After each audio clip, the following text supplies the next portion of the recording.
এখানে উপস্থিত আমার সকল শিক্ষক এবং বয়োজ্যেষ্ঠদের জানাচ্ছি আমার প্রণাম এবং আমার সকল বন্ধুদের জানাচ্ছি অনেক অনেক ভালোবাসা। আজ আমাকে ভিসি স্যার বড্ড বিপদে ফেলে দিয়েছেন এই মাইকটার সামনে দাঁড় করিয়ে। এইভাবে এতজনকে অ্যাড্রেস করা আসলে আমি এর আগে কখনো করিনি, তবু আমি চেষ্টা করছি। তার আগে আমি ভিসি স্যারকে জানাই আমার কৃতজ্ঞতা। স্যার, আপনি আজ এই নতুন নিয়মটা চালু করলেন সমস্ত স্টুডেন্টসদের উৎসাহ দেওয়ার জন্য, এটা আমার সত্যিই খুব ভালো লেগেছে। আর আমি লাকি যে প্রথমবারের পুরস্কারটা আমিই পেলাম, আর তার জন্য আমি ভীষণ কৃতজ্ঞ। আমি আমার ইউনিভার্সিটির সমস্ত শিক্ষকদের কাছে কৃতজ্ঞ। এই ইউনিভার্সিটির সমস্ত অশিক্ষক কর্মচারীদের কাছেও আমি কৃতজ্ঞ। আপনাদের ছাড়া এই ইউনিভার্সিটি চলে। স্টেজের উপর নীল তো মেঘের দিক থেকে চোখ সরাতেই পারছে না, জাস্ট ভেঙে ফেলতে ইচ্ছা করছে আমার সবকিছু। আপনারা সকলেই হয়তো জানেন এর আগে পরীক্ষার সময় ঘটে গেছে আমার সঙ্গে এক দুর্ঘটনা। আমাকে সেই বদনামেরও ভাগিদার হতে হয়েছে যে আমি নাকি পরীক্ষার হলে অসৎ উপায়ে পরীক্ষা দেওয়ার চেষ্টা করেছি। আর সেই দিনটার কথা মনে পড়লে এখনো যেন ভয় আমার হাত পা ঠান্ডা হয়ে আসে। সেই দিন আমার পাশে থাকার জন্য আমি দ্যুতি ম্যাডামকে আমার কৃতজ্ঞতা জানাচ্ছি এবং আমার ডিপার্টমেন্টের সকল শিক্ষকদের আমি কৃতজ্ঞতা জানাচ্ছি সেই দিন আমাকে সুযোগ দেওয়ার জন্য নিজেকে নিরপরাধ প্রমাণ করার। সেই দারুণ অন্ধকারের সময় যখন তথাকথিত কাছের মানুষরাও আমাকে সন্দেহের চোখে দেখেছিল, আমার বন্ধুরা কিন্তু তেমনটা করেনি। আমার বন্ধুরা সবসময় শিওর ছিল যে কোথাও নিশ্চয়ই কোনো ভুল হয়েছে। তারা আমাকে বিশ্বাস করেছে, আমার নামে রটে যাওয়া মিথ্যেটাকে বিশ্বাস করে।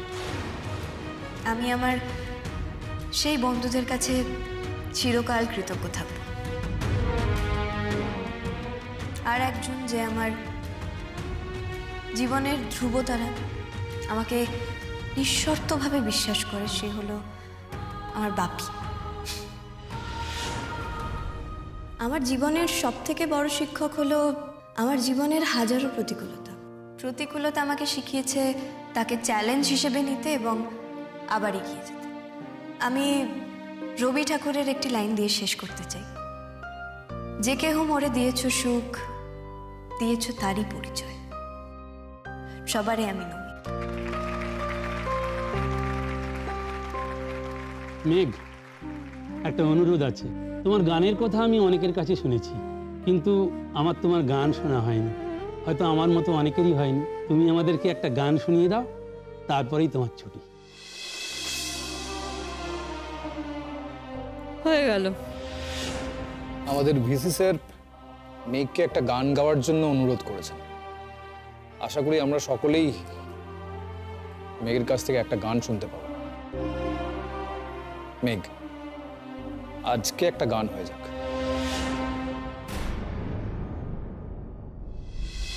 এবারের লোকজন কিরকম সেটা তোমার জানা আছে তো?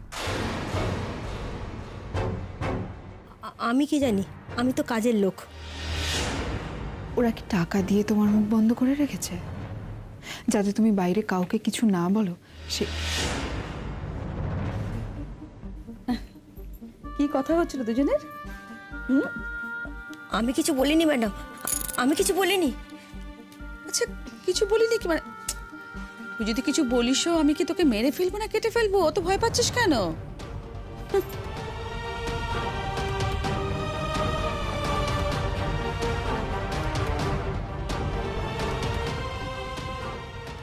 কি কথা বলছিলে তুমি সুমিত্রাকে? কিছুই বলার সুযোগ পাইনি। ও আপনাদের ভয়ে এতটাই ভীত যে কোনো কথা তো বলাই গেল না। কি কথা বলার চেষ্টা করছিলে তুমি? গিনি, আমি তোমাকে বারবার বলছি, তোমাকে তো চেষ্টা করতে হবে। এইভাবে থাকলে তো চলবে না। ওকে নিজের মতন করে গড়ে তোলার চেষ্টা করো অন্তত। রূপ কোনো বাচ্চা ছেলে নয় আন্টি। আর যখন সময় ছিল ওকে তৈরি করার, তখন আপনি আপনার প্রশ্রয় ওকে একটা অমানুষ তৈরি করেছেন। আপনি জানেন না আপনার ছেলে এই কয়েকদিনে কবার বাড়িতে এসেছে? কাকে ভালো করার চেষ্টা করব আমি? কাকে? গিনি, এত তাড়াতাড়ি অধৈর্য হলে কি করে চলবে? আমি সামনের সপ্তাহ থেকে কলেজে যাব। সে ঠিক আছে, সামনের সপ্তাহে ভাবা যাবে। কেন? বিয়ের আগে তো কথা হয়েছিল যে আমি বিয়ের পর পড়াশোনা কন্টিনিউ করব। আচ্ছা গিনি, বিয়ের আগে তো অনেক কথাই হয়, আর আমি তো তোমাকে যেতে না করছি না, সপ্তাহটা আসুক, দেখা যাবে। কি চাইছেন বলুন তো আপনারা? এক্স্যাক্টলি কি প্ল্যান করেছেন? আজকে না হয় আমাকে ভয় দেখিয়ে চুপ করিয়ে রাখছেন, ঠিক আছে, কিন্তু কালকে যখন আঙ্কেল এসে যাবেন তখন কি হবে? আমি না হয় কিছু বলবো না, কিন্তু উনি কি কিছু বুঝতে পারবেন না? উনি ডেফিনেটলি বুঝতে পারবেন। তাহলে এসবের মানেটা কি? মানেটা আমি বুঝিয়ে বলছি। এই তো রূপ, কি ব্যাপারটা কি বলতো? কি শুনছি আমি? আমি কিন্তু খুব রেগে আছি তোমার উপর, খুব আপসেট হয়ে আছি। গিনের কাছে এসব কি শুনছি আমি? কেন মম, ও কি আমার নামে তোমাকে কমপ্লেন করছে? না, কমপ্লেন নয়, গিনি তোমাকে নিয়ে দুঃখ করছিল আমার কাছে। বেটা, তুমি নাকি কদিন ওর কাছে আসোই নি, ও তোমার জন্য ওয়েট করেছে, তোমাকে মিস করছে বেটা। তাই নাকি ডার্লিং? মিস করছো আমাকে? যাই হোক, এবার কাজের কথা বলি। গিনি ড্যাড আসলে আমি যা যা বলবো তুমি ঠিক তাই তাই বলবে, আর তাহলে আমি তোমাকে ছেড়ে আর কারোর কাছে যাব না, প্রমিস।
আমরা আজকের মতো অনুষ্ঠান এখানেই শেষ করছি। নেক্সট সেমিস্টারের অন্য কোনো ছাত্র বা ছাত্রীর যখন রেজাল্ট বেরোবে, আমরা আশা করছি তাকেও আমরা এইভাবেই উৎসাহ দিতে পারবো। সকলে ভালো থেকো।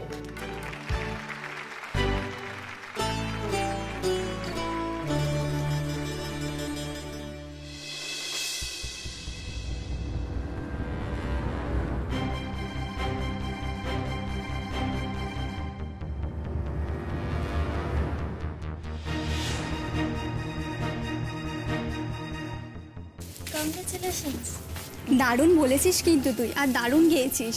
ইস, আমি ভাবলাম তোকে আর এসদিকে ডুয়েট গাইতে বলবো, কিন্তু তুই তো হুড়মুড়িয়ে নেমে এলি। শোন, ডুয়েট পারফরমেন্স করতে গেলে না প্র্যাকটিসের দরকার। তার জন্য সুর, তাল, স্কেল অনেক কিছুর মিল দরকার। এসজির সঙ্গে আমার আর কিছুই মিলবে না। মানে? আমি তোকে পরে সব বুঝিয়ে দেবো। শোন না, আমরা সবাই মিলে একটা সেলফি তুলি না? এই টাকা টাকা।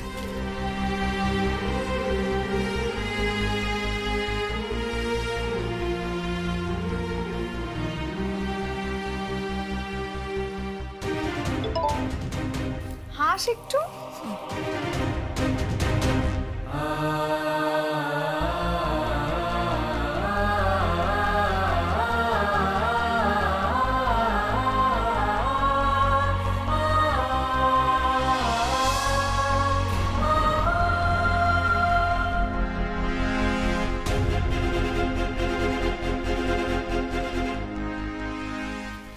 নীল, সারপ্রাইজ! তুমি এখন এখানে? হ্যাঁ, কেন অসময়ে এলাম? না না, ঠিক আছে। ঠিক আছে, হয়েছে, এবার চল।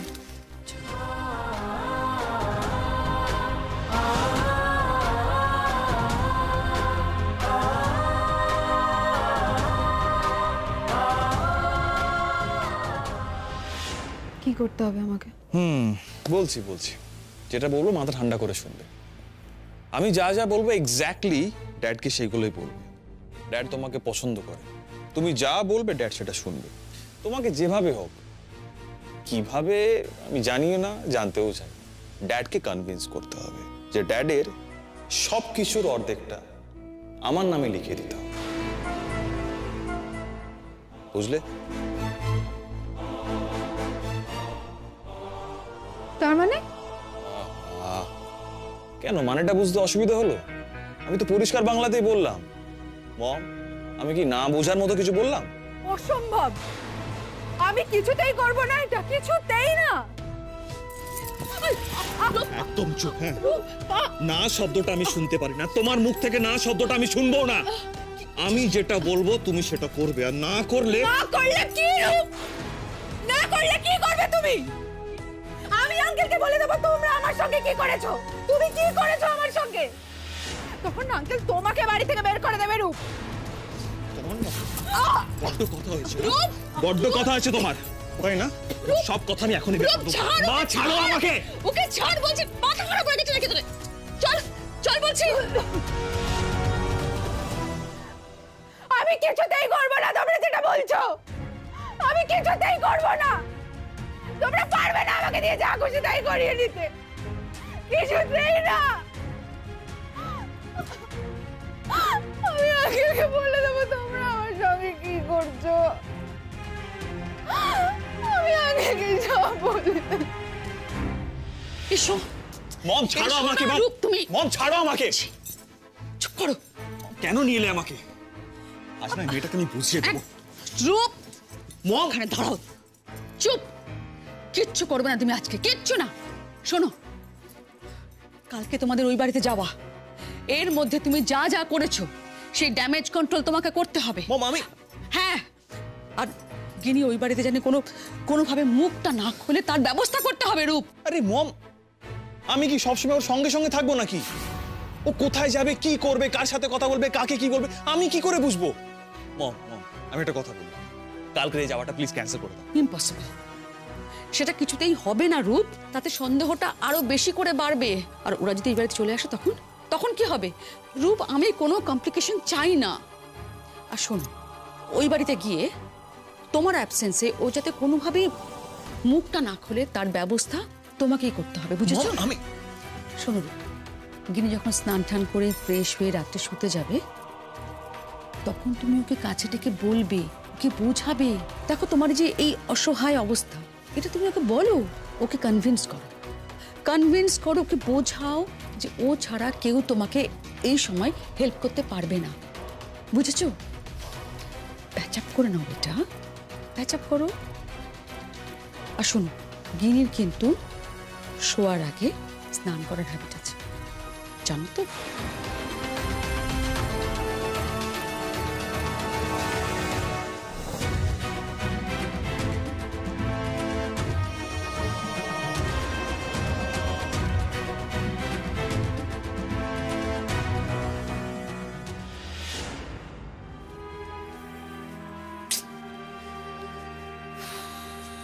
আর ছাতার মাথা। নীল আমাকে এখানে কেন ওয়েট করতে বললো কে জানে। ওর কেবিনেও তো আমরা ওয়েট করতে পারতাম, কি অসুবিধা ছিল তাতে কে জানে।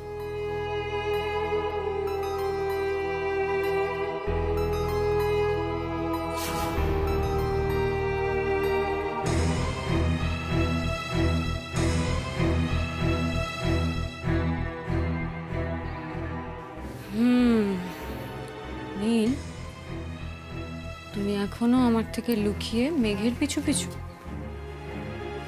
দ্যাটস নট গুড নীল, ভালো করছো না তুমি। হ্যাঁ মেঘ, হ্যাঁ এসে গিয়েছি। না না, বাইরের দিকে করিডোরটাই আছি আমি। আচ্ছা আচ্ছা, ঠিক আছে, নো প্রবলেম। আচ্ছা ঠিক আছে, রাখলাম।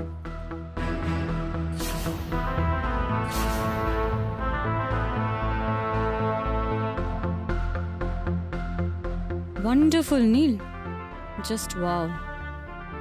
তোমার মনে মেঘের জন্য আবার যত দুর্বলতা জমেছে সব এক্ষুনি উবে যাবে।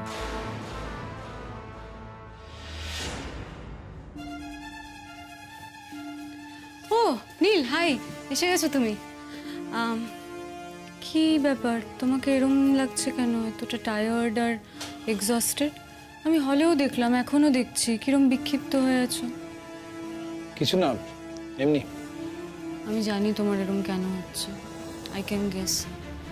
মেঘের এই বড় স্পিচটা তো আমিও শুনলাম, কতজনকে থ্যাঙ্কস জানালো, কৃতজ্ঞতা জানালো। তোমার কথা আর একবারও মনে পড়লো না?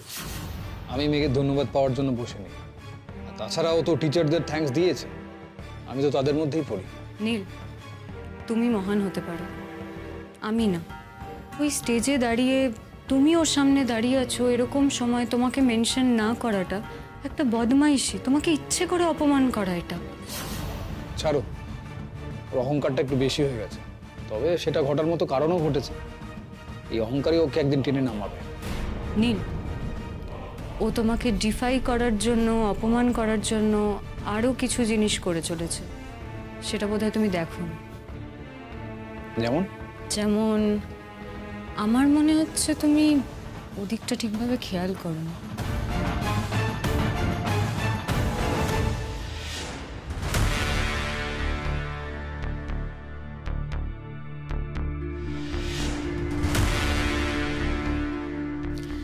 যাকে তুমি আর এখন ওকে কিছু বলতে যেও না, ছাড়ো তো, চলো আমরা এখান থেকে বেরিয়ে যাই।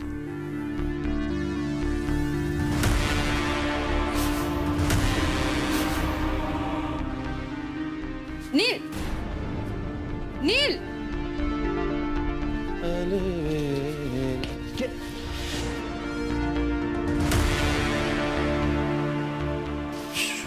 বাবু, কি মতলব এখানে? হ্যাঁ, কি মতলবে? আপনি আপনি আমাকে ছাড়ুন। সকলে সকলে দেখছে। সকলে দেখছে? সকলে দেখছে কি দেখছে না সেটা আমি ভাববো, আপনি না। কি মতলব এসছেন এখানে? আপনি এরকম ভাবে কেন বলছেন? আপনি আপনি প্লিজ উত্তেজিত হবেন না। উত্তেজিত হব না? হ্যাঁ, উত্তেজিত হব না? আপনি এখানে কি জন্য এসেছেন সেটা আমি জানি না ভেবেছেন? মেঘের সাথে প্রেম করতে এসেছেন আপনি এখানে? আপনার মুখে এসব ভাষা মানায় না। Shut up! Shut up you rascal! ঠিক আছে ঠিক আছে, আমি আমি বাইরে গিয়ে দাঁড়াচ্ছি। আপনি এরকম ভাবে আর প্লিজ বলবেন না। আমি বার বলবো, 1000 বার বলবো আমি। আপনি লজ্জা করে না? আপনার লজ্জা করে না একজন বিবাহিতা মহিলার পেছনে ঘুরঘুর করতে? গান শেখা হচ্ছে, গান শেখাচ্ছে। আপনি কি ভেবেছেন আমি জানি না? ওই ফড়ঙের আড়ালে আপনারা কি করেন সেটা আমি জানি না। এই শিক্ষা দিয়েছে আপনার বাবা মা, এই শিক্ষা দিয়েছে আপনার গুরু। এটা কি হচ্ছে? নীল এভাবে কেন বার্স্ট আউট করে গেল? লোকের সামনে এসব করবে আমি তো ভাবিনি। ভেবেছিলাম শুধু খেপে যাবে মেঘের ওপর, তারপর চলে যাবে। পরের পর থেকে নজর দেওয়া হচ্ছে। নীল, নীল প্লিজ, নীল প্লিজ তুমি ওকে ছেড়ে দাও। এখানে এভাবে এসব করো না প্লিজ, ওকে ছেড়ে দাও। চুপ করো। একটা কথা কান খুলে শুনে রাখো জিষ্ণু, মেঘ এখনো আমার ওয়াইফ। ওর ওপর শুধুমাত্র আমার অধিকার আছে, আমার। কখনো যদি মেঘের দিকে চোখ তুলে তাকাতে দেখেছি না, চোখ। প্লিজ প্লিজ, আমি আমি আপনার সামনে হাত জোড় করে বলছি, আপনি যা বলছেন, যা ভাবছেন তার সম্পূর্ণ ভুল। মেঘের সঙ্গে আমার সেরকম কোনো সম্পর্ক নেই। সম্পর্ক নেই? এখন ভালো মানুষ সাজা হচ্ছে, ভালো মানুষ সাজা হচ্ছে। সম্পর্ক নেই দেখ, আপনি এখানে এসছেন কেন? আর যদি কখনো আপনাকে আমি ইউনিভার্সিটি চত্বরে দেখি বা মেঘের আশেপাশে ঘুরঘুর করতে দেখি। কি করবে যদি তুমি ওকে আমার আশেপাশে দেখো?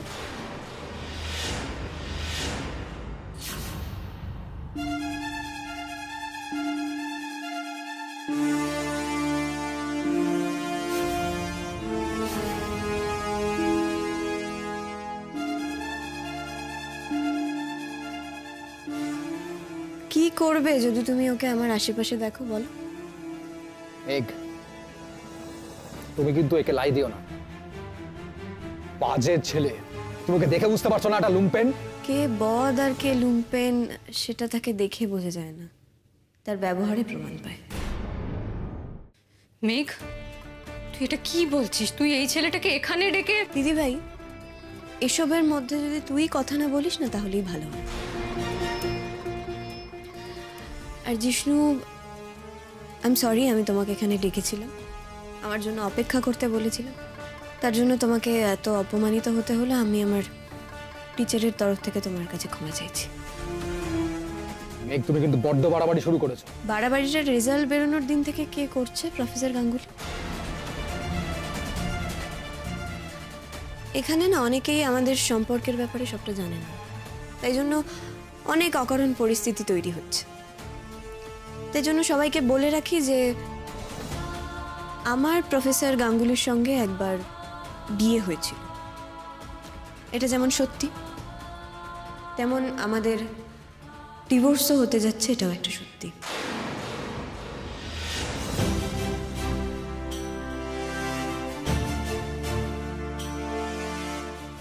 পিটিশন জমা হয়ে গেছে, যে কোনো দিন সেটা হয়ে যাবে, তাই তো? আর প্রফেসর গাঙ্গুলি, আমি আপনার স্ত্রী নই, আর যদি আপনার স্ত্রী হতামও, যে মুহূর্তে শুনতাম যে আপনার আমার ওপর অধিকার আছে, আপনি এটা বলছেন, তখনই আমি আপনাকে ত্যাগ করতাম।